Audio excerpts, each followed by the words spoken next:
Behind every locked door lies a story the world was never meant to hear. Welcome to Behind Bars TV, where we uncover the hidden realities of the world's toughest prisons, untold inmate experiences, and the systems built to contain them. From supermax facilities to forgotten penitentiaries, we revealed the truth behind concrete walls and razor wire. This is not fiction. This is the world behind bars. Subscribe and stay locked in. Until next time, keep your mind open and your curiosity sharp. The code no one writes down. Angola prison is one of the toughest, oldest, most unforgiving maximum security penitentiaries in America. But the danger doesn't come from the criminals. Not the guards. Not the gangs. It comes from something nobody talks about in the open. A system so old it predates the modern prison. A system that decides who eats, who sleeps, who fights, who bleeds, who makes it out alive, and who doesn't. They call it the code. Not written, not taught, not explained, but everyone at Angola follows it, whether they want to or not. It's invisible government inside the prison, enforced by men doing life, guarded by fear, whispered on tears, carved into steel tables, passed down like survival instructions. Tonight, we break open.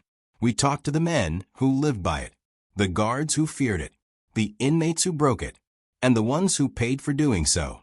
Because the first man we interviewed told us something that still shakes us. You don't learn the code at Angola. The code learns you. This is the documentary Angola would rather you never see. Welcome to the underground laws that run the biggest prison in America. The first 24 hours decide everything. There's no orientation at Angola. No what to expect guide. No introduction. No safety talk. New inmates are dropped into a system that has existed since Angola was a slave plantation, where rules weren't written. They were enforced. The first 24 hours decide everything. Where you stand. Who you're safe with. Whether you're prey or respected. Whether your name will be remembered for the right reasons, or carved into a bunk as a warning. Former inmate Marcus Green explained it perfectly. Everybody's watching you. Even the dudes pretending not to watch you. The moment you step off the intake bus, the code begins observing. How you walk. Whether you make eye contact. Who you talk to. Whether you look scared. How you respond when someone bumps your shoulder.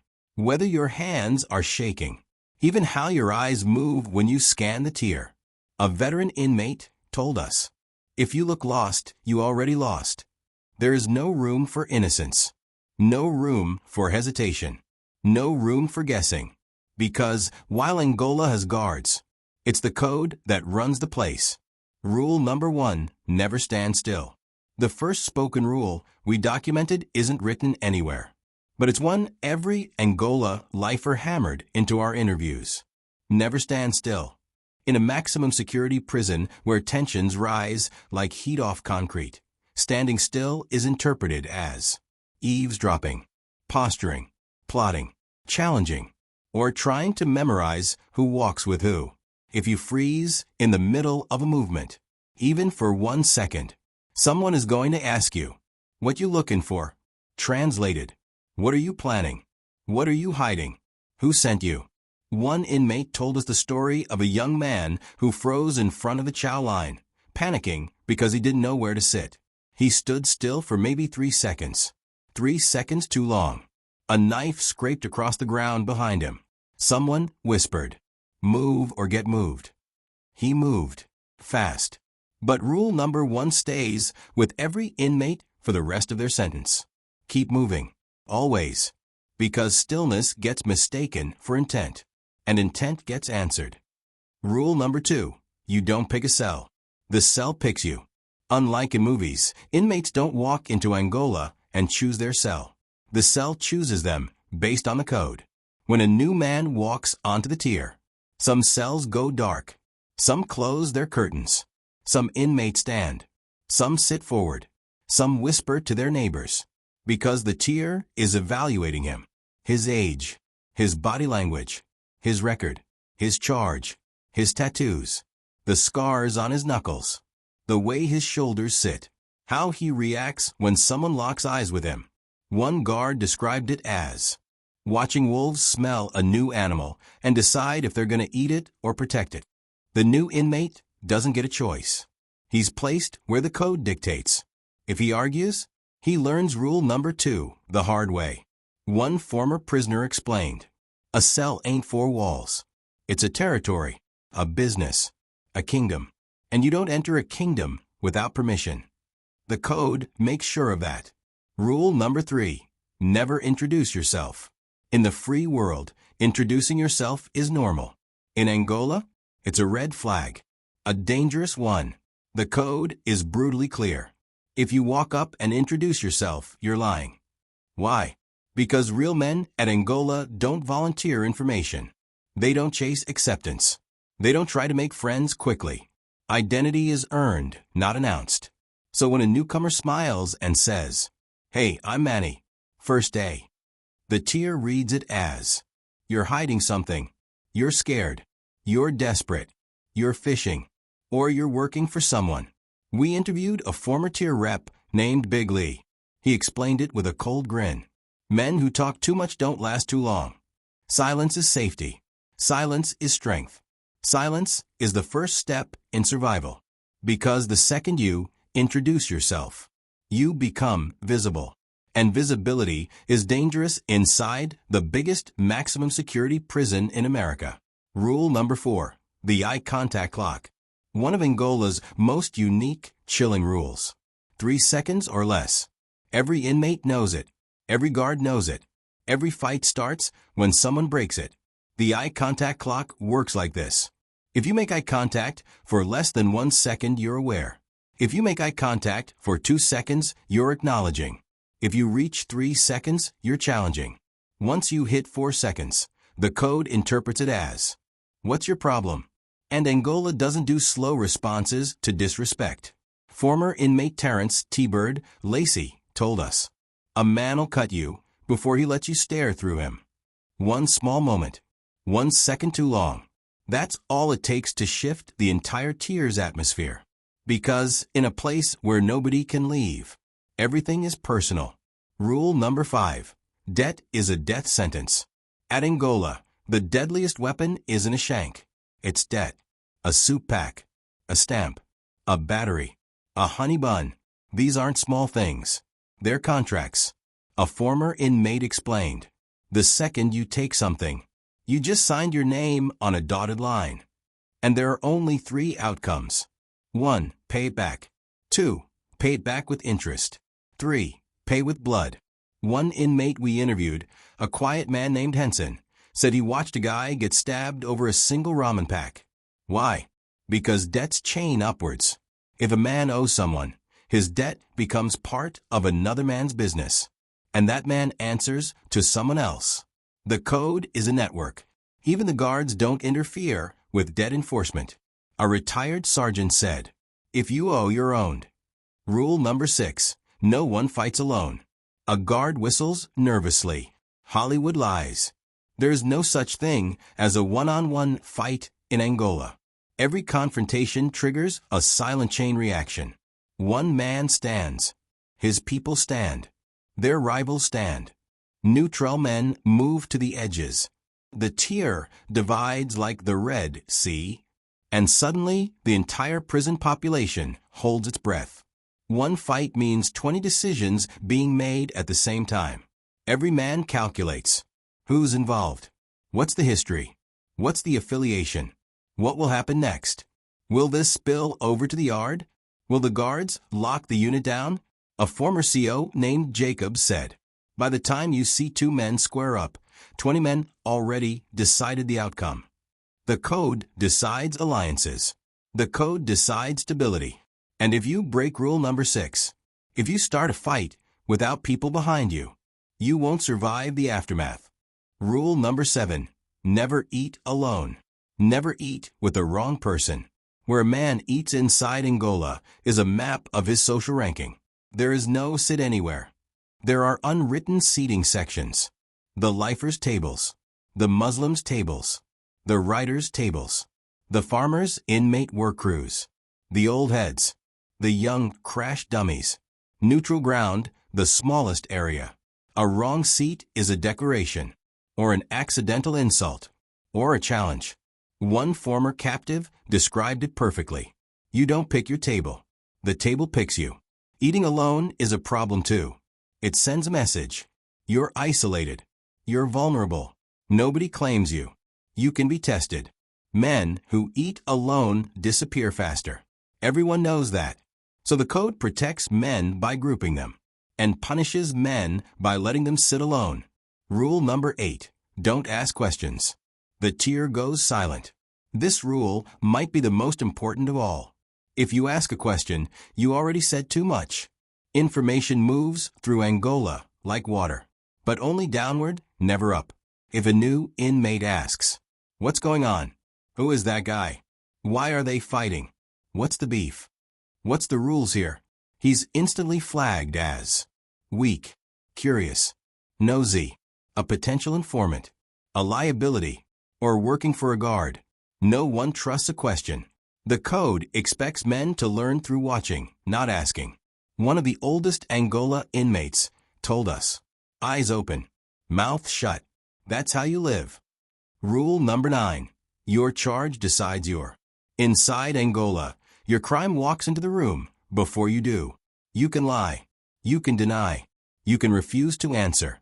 It doesn't matter. The code always finds out. A lifer explained. Angola ain't like jail. Ain't like county. This the end of the road. People got connections. People check paperwork.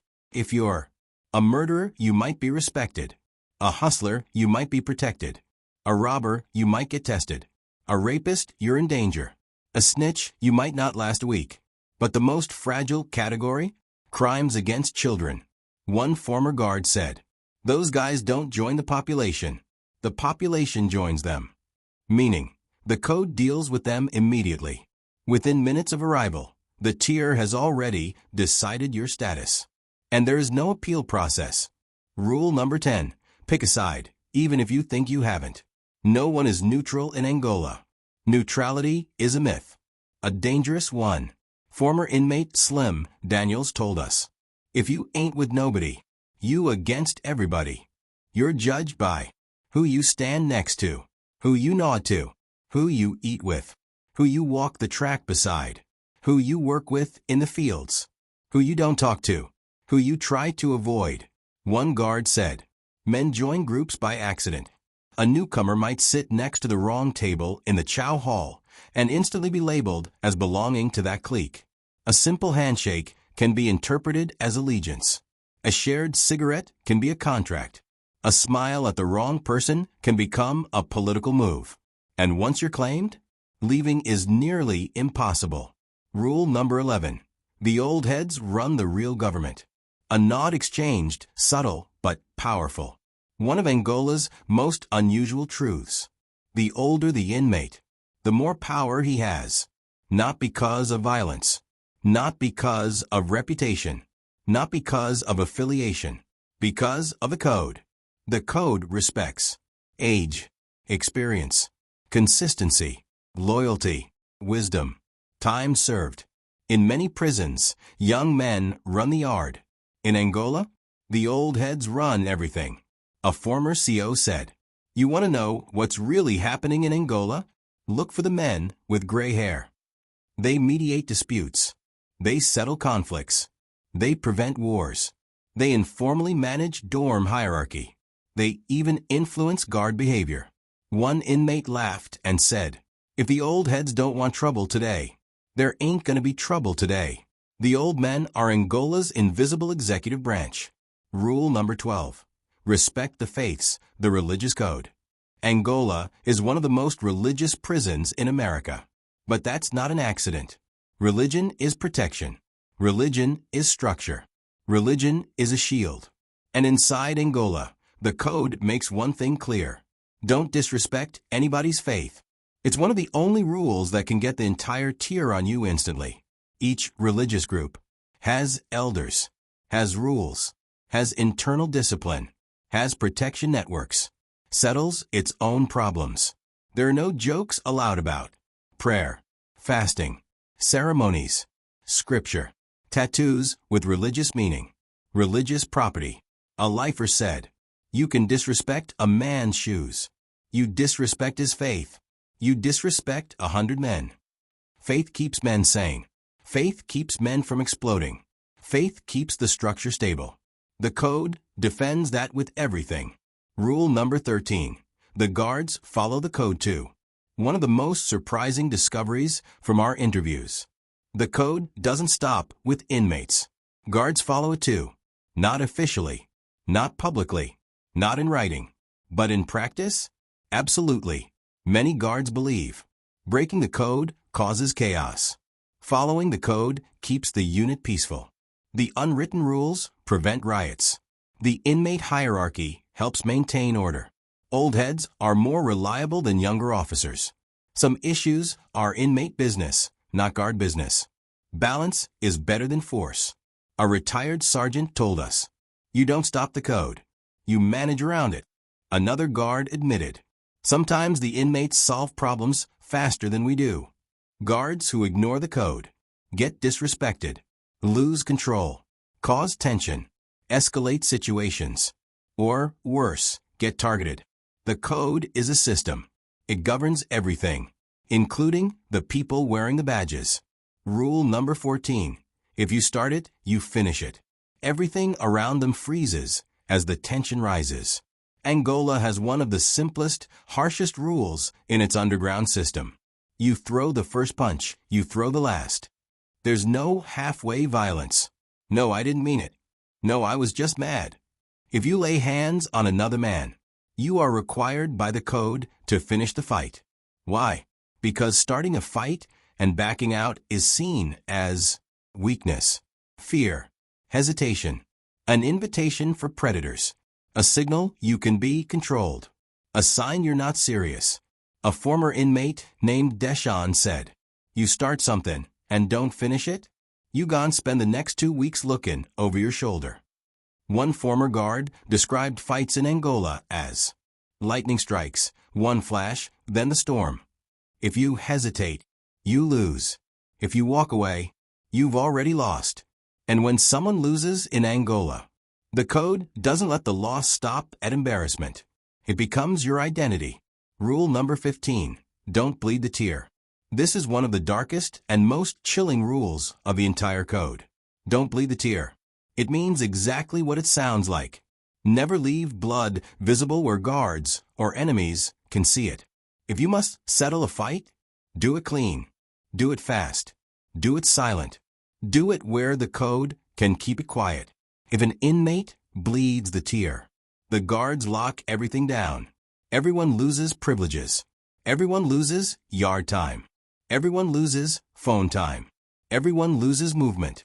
And the entire tier blames one man. A lifer told us, "A man who bleeds the tear ain't just messed up his life. He messed up 200 other men's lives." Disrespecting this rule doesn't just get you hurt. It gets you isolated, cut off, shunned, sometimes worse. Because inside Angola, bleeding the tear is like breaking a sacred law. Rule number 16. Work crew politics, the farm line code. Angola still operates the largest prison farm in America. Every morning, hundreds of inmates walk to the fields to pick crops, bale hay, cut sugarcane, harvest vegetables, dig trenches, clear land. And the code inside the farm line is brutal. Inmates explained it like this: you got the code in the prison and the code in the fields. The farm line code says, never refuse an order on the farm. You'll be punished twice, by guards and inmates. Never slow down another man's pace. His crew will handle you. Never talk to the mounted guards unless spoken to. It makes you look like an informant. Never take water before an older inmate. Respect pecking order or get corrected. Never break the row formation. It throws off the whole line and sparks chaos. Former inmate Redbone said, the fields got their own government. You break that government. You break your bones. The farm line is where the code is enforced fast. Without talking. Without warning. Without room for mistakes. Rule number 17. You never get a second first impression. Silence that feels suffocating. One of the oldest unwritten laws. Whatever you do your first week, that's who you are. Prisoners told us the same line over and over. If you look scared, you're prey. If you act tough, you're a target. If you isolate, you're suspicious. If you align quick, you're weak. If you move strategically, you're respected. If you keep quiet, you're watched. If you show confidence, you're safe. One former Angola inmate explained, "Your first impression is your whole reputation. You don't get to edit it later." Guards confirmed it. One CO said, "I've seen men survive Angola just because they made the right moves in the first week." And he added something chilling. "And I've seen men die here because they didn't." Rule number 18. Break the code. And the code breaks you. Here it is. The rule the entire prison works to avoid. The rule every inmate fears. The rule guards pretend doesn't exist. Break the code. And the code deals with you. This doesn't mean official discipline. This doesn't mean write-ups. This doesn't mean segregation. This means inmate law. Silent, efficient, absolute. Punishments include getting moved to a dangerous cell, losing your protection, being isolated socially, being made to pay debts nobody can pay, getting set up, getting framed, getting corrected in ways that don't show on camera, or getting removed entirely from a tier. Some punishments are whispered. Some are negotiated. Some are enacted instantly. A former prisoner named Flex put it like this: "If the code says you done, you done." A guard added, "Sometimes the code is faster than we are." And the most terrifying part? Nobody ever writes down who enforced it. Nobody ever talks about it again. It just happens. What you just saw is more than a story. It's a reality lived by thousands behind bars. If you believe in uncovering the truth, the story hidden behind concrete walls and silence, then join us. Subscribe to Behind Bars TV and never miss a chapter in the world's most dangerous stories. Until next time, stay aware, stay informed, and remember, freedom and confinement are sometimes only a wall apart.